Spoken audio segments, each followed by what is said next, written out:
इंद सद्वंदियाणं तिहुमणहित मधुर विसद वक्काणं अंतातीत गुणाणं नमो जिणाणं जिद भवाणं। पंचस्तिकाय संग्रह का हम स्वाध्याय कर रहे हैं और इसके स्वाध्याय करते हुए आज हम गाथा 18 का अध्ययन करेंगे। गाथा 18 में गाथा 17 का ही विस्तार लिया गया है। हम गाथा पाठ करते हैं। सो चेव जादी मरण जादीणा रट्ठो णा चेव उपपन्नो या विणट्ठो देवो मनुष्यो तिपज्जाओ। गाथा में कुंदाचार्य कह रहे हैं अन्व्यार्थ में। अन्व्यार्थ हम जू का त्यों पढ़ेंगे और प्राकृत में पढ़ेंगे। सो चेव वही जादी जन्म लेता है और मरण जादी मृत्यु को प्राप्त होता है, तथापि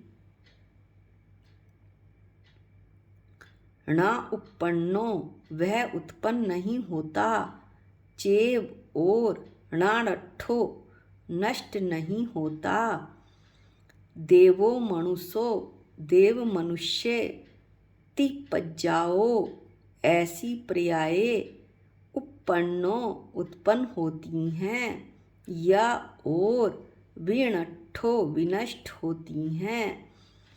इसमें कुंदाचार्य स्वामी कहना चाह रहे हैं कि वही जन्म लेता है। वही कौन? द्रव्य जन्म लेता है और द्रव्य ही मृत्यु को प्राप्त होता है, तथापि किसी अपेक्षा से वह ना तो उत्पन्न होता है न नष्ट होता है।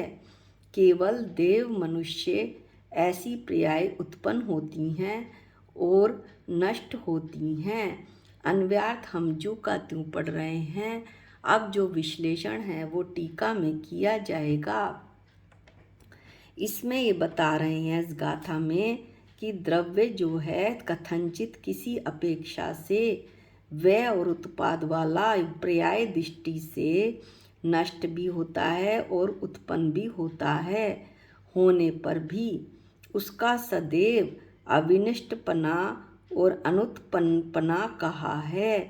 द्रव्य दृष्टि से वह कभी नष्ट नहीं होता और न कभी उत्पन्न होता है, ऐसा अमरचंद आचार्य टीका में बता रहे हैं।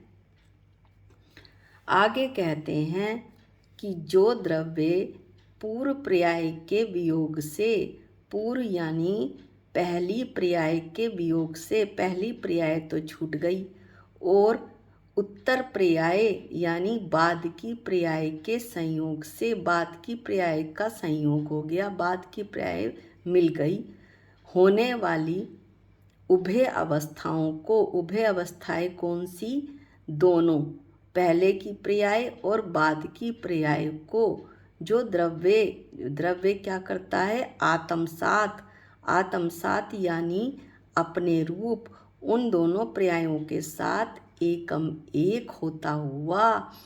क्या होता है एकम एक होता हुआ? विनष्ट होता है, नष्ट भी होता है और उपजता दिखाई देता है और उत्पन्न भी होता दिखाई देता है।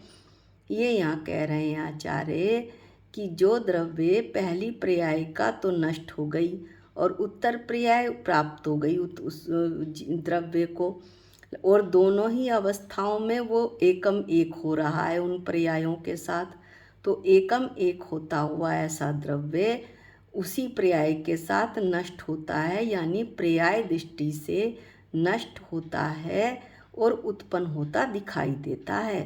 केवल दिखाई देता है पर्याय दृष्टि से, है नहीं ऐसा। फिर बता रहे हैं ऐसा कि फिर आगे क्या है ऐसा? यदि ऐसा नहीं है तो और क्या बात है?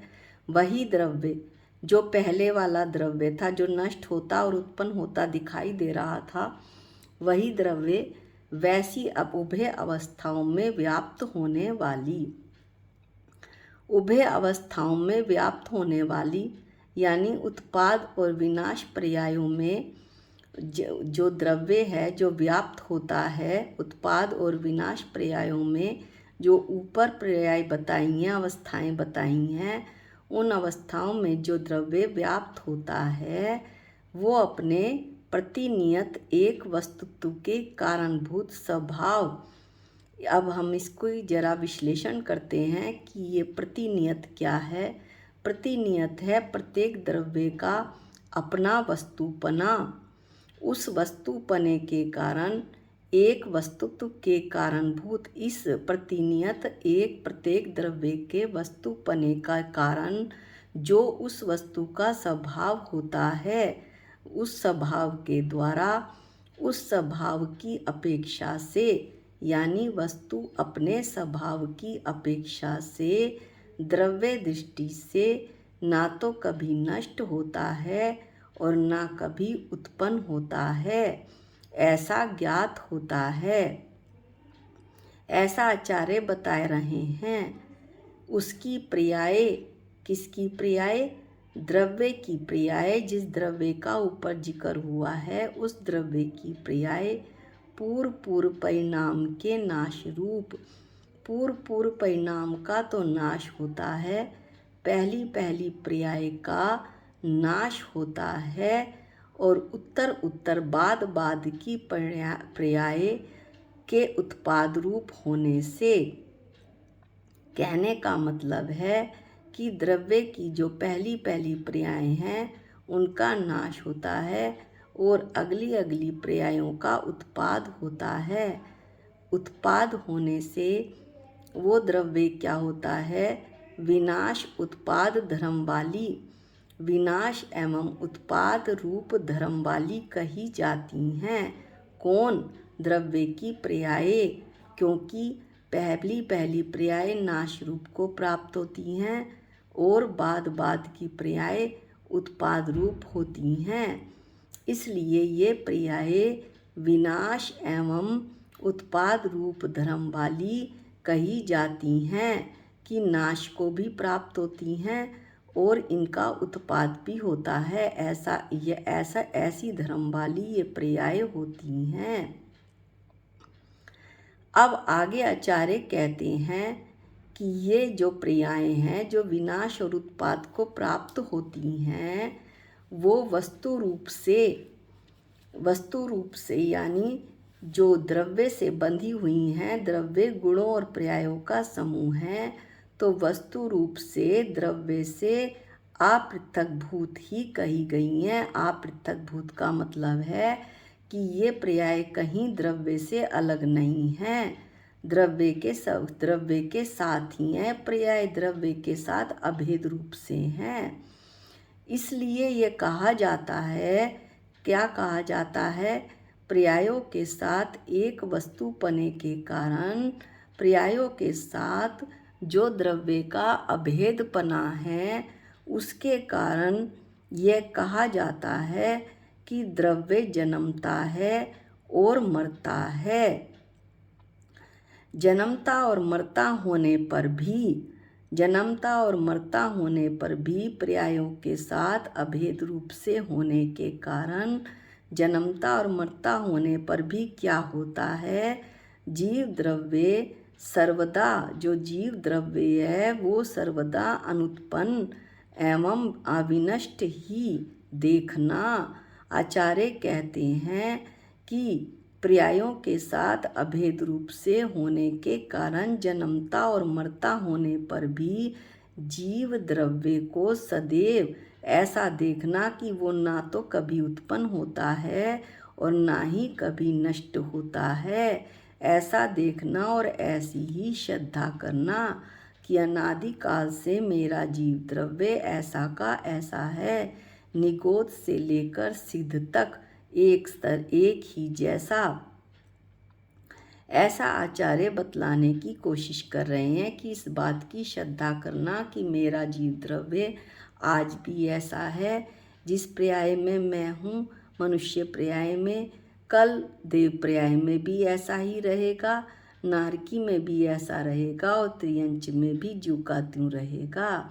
ये बात कहने की अमृतचंद आचार्य कोशिश कर रहे हैं कि इसकी श्रद्धा करो। अब आगे बात बतलाते हैं कि देव, मनुष्य, नारकी, त्रियंच ये चारों पर्याय उत्पन्न होती हैं और नष्ट होती हैं।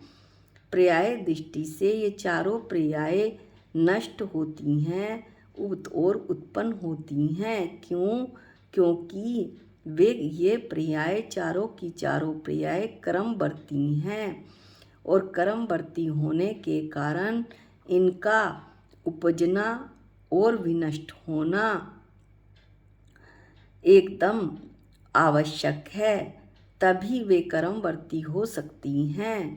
स्त्री पर्याय में हूँ आज मैं, तो स्त्री पर्याय से देव पर्याय और देव पर्याय से त्रियंच, त्रियंच से नारकी, इस तरह से एक पर्याय से दूसरी पर्याय में ये जो है क्रमवर्ती होती हैं। और जब इनका सब समय अपने अपने समय पर ये पर्याय क्रमवर्ती होने से उनका सब समय उपस्थित होता है। चूँकि ये क्रमवर्ती हैं तो क्रम क्रम से उनका किसका पर्यायों का अपना समय उपस्थित होता है और उपस्थित होता है, यानी कि उस पर्याय में वे उत्पन्न होती हैं और उसके बाद वो समय बीत जाता है, यानी कि वो पर्याय नष्ट हो जाती है और अगली पर्याय को जीव प्राप्त हो जाता है। एक पर्याय से दूसरी पर्याय में, दूसरी से तीसरी में, तीसरी से चौथी में, इस तरह उसका संसार चक्र जीव का चलता रहता है। लेकिन पर्याय दृष्टि से ऐसा होता है। द्रव्य दृष्टि से तो अजीव आत्मा, मैं चेतन भगवान आत्मा हूँ। अनादिकाल से जो का तू बना बनाया, जैसे निगोद में वैसे सिद्ध में, ऐसा आचार्य बतलाने की कोशिश कर रहे हैं इस गाथा में। ये गाथा 18 का हमारा अध्ययन समाप्त हुआ। यह गाथा 17 का विस्तार था, जिसमें ये बताया था कि पर्याय दृष्टि से तो द्रव्य चूँकि पर्यायों से एकम एक है, इसलिए वह जन्म लेता और नष्ट होता दिखाई देता है। लेकिन द्रव्य दृष्टि से वो ना तो कभी उत्पन्न होता है और ना ही कभी नष्ट होता है। जीव द्रव्य, मेरी चेतन भगवान आत्मा ऐसी है, ऐसा आचार्य बताने की कोशिश यहाँ पर उन्होंने की है। यहाँ पर ऐसा बताया है गाथा 18 में। अब गाथा 19 को हम अगले वीडियो में लेंगे। निज निधि निज में बताई ये अनंत उपकार है, इसके लिए जिन वाणी माँ को वंदनानंत बार है, वंदनानंत बार है। सबको जय जिनेंद्र।